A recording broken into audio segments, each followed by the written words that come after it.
Okay, today we're going to do the Lamed Zayin Amid base. We finished off yesterday. We're speaking about if you have matzah that's barely cooked, and it's barely cooked, that if you pull it together, if you take it apart, then there's going to be strings of dough still going to be attached, and you cannot chop it in half completely. So then is that matzah is not called lechem, it's not called bread, and therefore not yitzim. We finished off yesterday by saying that the same thing is benegea to lachmei toida, the bread of the carbon toida, that if you're able to snap it in half, and if you snap it in half and there's still strings of dough attaching it, then it's not called bread. Obviously it's not called bread. If the same reason why matzah, it's not called matzah, it's also not called bread, because lachmei toida says lechem, the matzah has to be bread. And once you say the dima matzah, so this regards to all other bread. Says the Gemara, the last we're starting today just the last line of last line Lamed Zayin Amud Aleph. Says the Gemara, Mao the Tema. I would have thought halfway through the line, Mao the Tema Hurl Uksiv.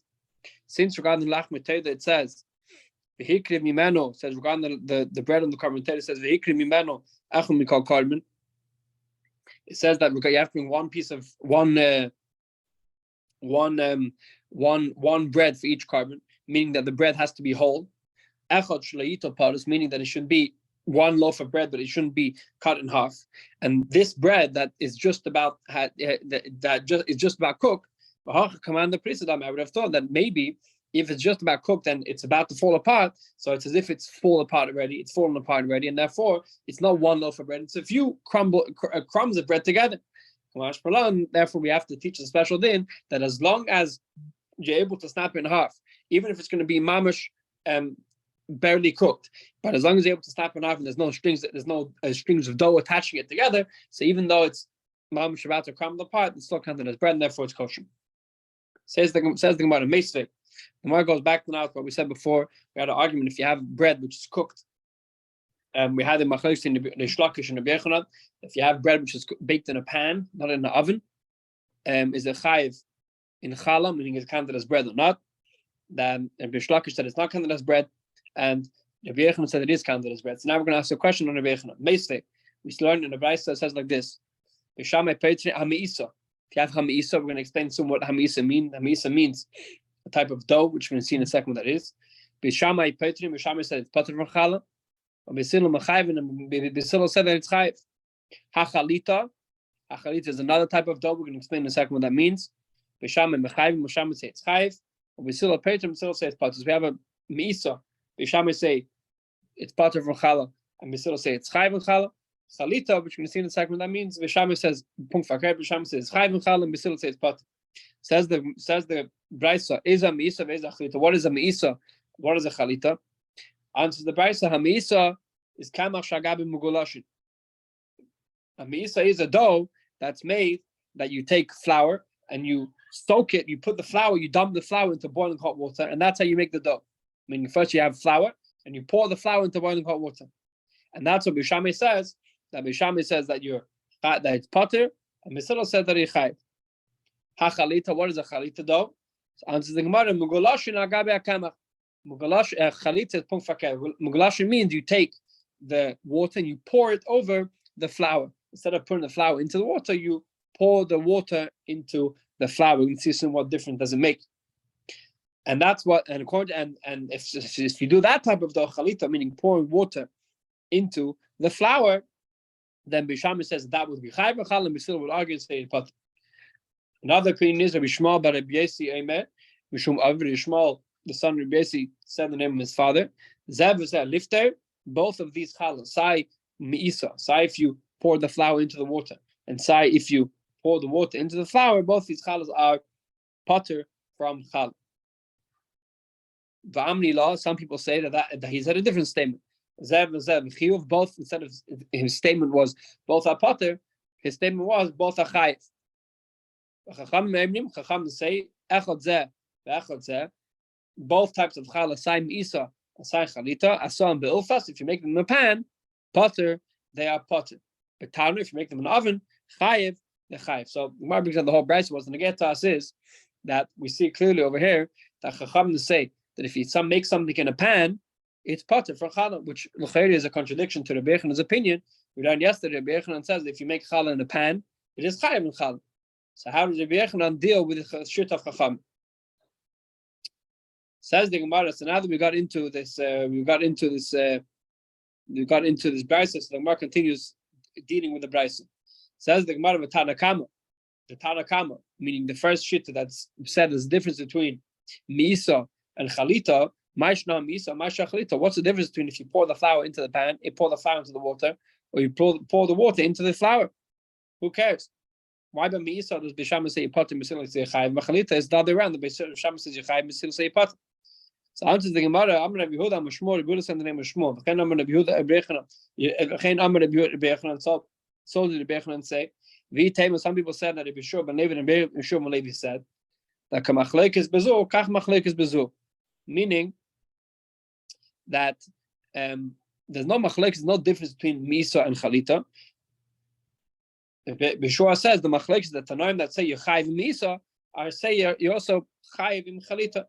And then shit that said Visilo says that you part from Misa, so also says you part from Chalita. So it's talking no difference. We have a brisa that says there's a difference. And Yehuda says there's no difference. There's a mistake. There's a problem with the brisa, and v'tavra misha shanozu lo shanozu. Meaning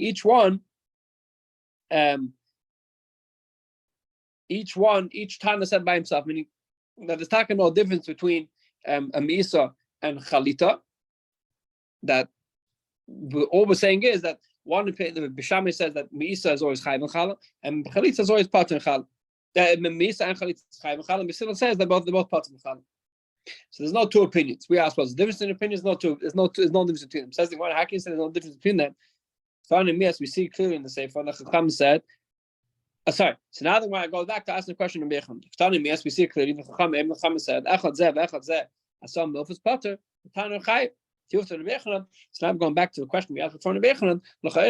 How can the Bechanan say that if you make a challah in the pan, you chayiv in challah? It says clearly, say that if you make a challah in the pan, you potter from challah.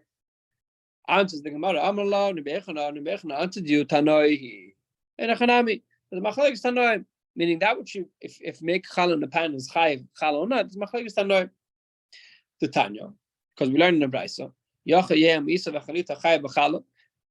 you think a dough which is Meisa and Chalita Chayiv and Chala? Tamulemar says in Pasuk Lechem that it's only Chayiv for bread. Yehuda says Ein Lechem Ela Ahafi B'Tan. Yehuda says that what's called bread, something which is cooked in the oven. And Yehuda, so ask the Gemara. Says the Gemara Yehuda and Tanakama. Yehuda the same thing as Tanakama. Tanakama, according to Tanakama, they both say the same thing. The Meisa isn't bread. So what's the difference in Yehuda and Tanakama? What's Yehuda coming to add in Tanakama? And Olav, Maisa Ofis, the difference between them is a Maisa Ofis, a bread that's made inside a pan. Yeah, so again, Tanakama said the Misa and Chalita is not counted as bread. The concept Yehuda says that bread is only bread that's made in the oven. What's the connection between Yehuda's statement and Tanakama's statement? He's arguing with them, he's wasting them. So there must be the difference between them is he's only come to Maisif that the bread that has to be cooked inside the oven. Tanakama says myself is chayav. Tanakama says that if you make bread in the pan, it's counted as challah, and that it's counted as bread, and therefore it's chayav and challah. The only difference is how the dough is made. If it's made misa and chalita, or it's made regularly. Yehuda says myself is put in. Yehuda says the myself is that bread that's made in the pan is potter. Only bread that's made in the oven is chayav. So for here we see as machlekes tanoim if bread that's made in the pan is chayav and challah or not. So this would answer the question of Rabbi Yochanan. We asked Rabbi Yochanan, how can Rabbi Yochanan say that bread that made it in the pan is chayiv? We have a clear brisa that says Chacham said they potter. As Rabbi Yochanan, there's machlekes tanoim about it, and I say according to the tanoim that said they chayiv, and the Chacham say that go according to the tanoim that said they potter. Says the Gemara, you can't bring a proof from this brisa as machlekes tanoim. Says the Gemara, like read, I can explain the brisa different. The Kol Yamuk, everyone holds myself for plun. I can explain to you the brisa that everyone holds that if you make bread in a pan, it's going to be potter from challah. Like Reish Lakish said. So how do you explain this brisa? What's Yehuda comes in Meisif on Tanakama? If you go here, speaking about that you made bread in a pan and then you rebaked it in the oven. There's a type of bread that they used to make. They used to make it in a pan, and then they used to bake it in the oven. Tanakama holds since you baked it in the oven after you made it in a pan, lechem karinam, it's counted as bread, and therefore you chayv. So for here we see, as Machlekes Tanoim about it, and I say according to the Tanoim that said they chayiv, it's counted as bread, and therefore you chayv. Yehuda says no. Bread is only bread that was baked in the oven and that was never put in the pan. Since when you baked it, you never baked in a pan. You never baked in the oven. Lav lechem was not counted as bread. So you have machlekes if you have bread that's first baked in a pan and then you put it in the oven, if it's counted as bread or not. Tanakama says it is counted as bread because at the end of the day it was baked in the oven. I don't care if it was baked in the oven after I put it in the pan, or before I put it in the pan. It was baked in the oven, therefore it's chayv and chal.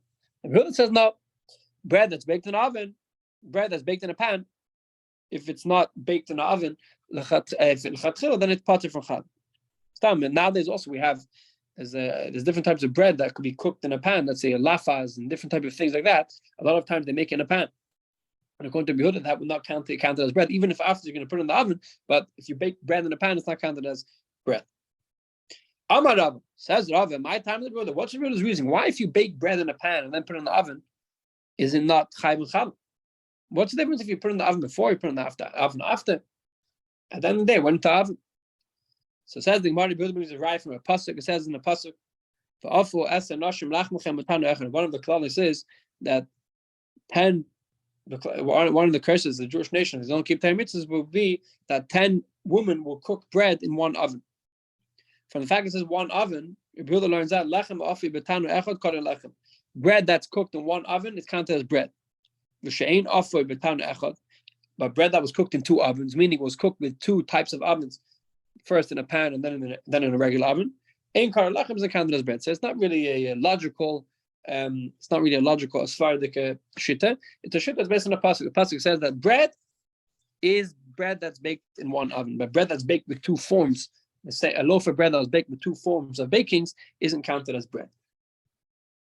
Okay, now we're still speaking about the bread that's cooked in a pan. The Gemara continues bringing a story that happened about bread that's baked in a pan. Yosef, Rabbi, Rav Yosef, Rabbi and Rav Yosef were sitting in the Beis Medrash behind Reb Zera. Yes, Reb Zera made the Ula, and Reb Zera was sitting in front of Ula. Yeah, there used to be different levels of where they used to sit in Beis Medrash. So Reb Zera, the Ula was sitting in the front, Reb Zera was sitting behind him, and Rabbi Yosef was sitting behind Reb Zera. Amrei Rabbi Reb Zera, Rabbi told Reb Zera, "Boy minei Ula, ask Ula a question." Yeah, we Rabbi, and we're all the way the third row at the back. We don't want to jump all the way to Ula. So they told Reb Zera, ask Ula a question from us. What's the question? The question is, ask him, ask him, if I have a pan, if I have a pot or pan, and I stuck the dough onto the pan, meaning the inside of the pan, and I put fire, and let's say I flip the pan upside down, and I heat it up the outside level, the surface of the pan with fire. What is the din? Yeah, like nowadays, a person would have a pan and he'll stick the inside, he'll coat the inside with dough, and he'll put the pan on the stove. What's the din? Is it counted as bread or not? Mao, yeah, what's the din? Since it's not similar to oven, because the oven there's a direct connection between the fire and the ovens, and those are at least the fire and the dough. Over here, there's a pan in the middle, so is it counted as baking or not?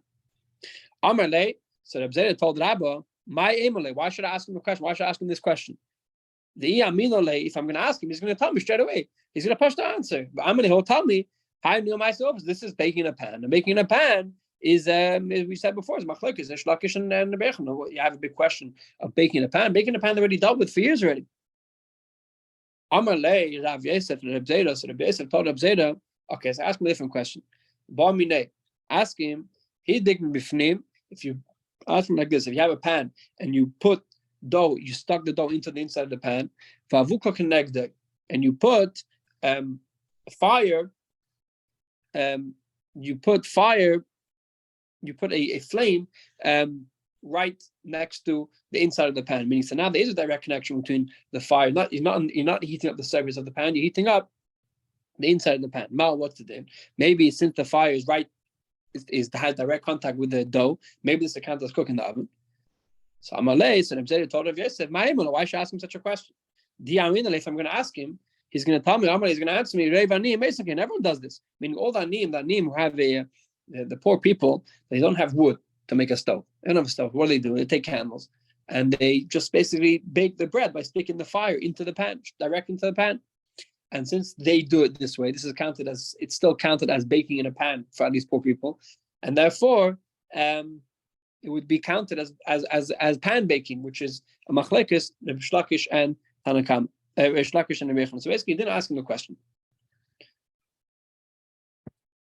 He didn't ask him a question. 1 second.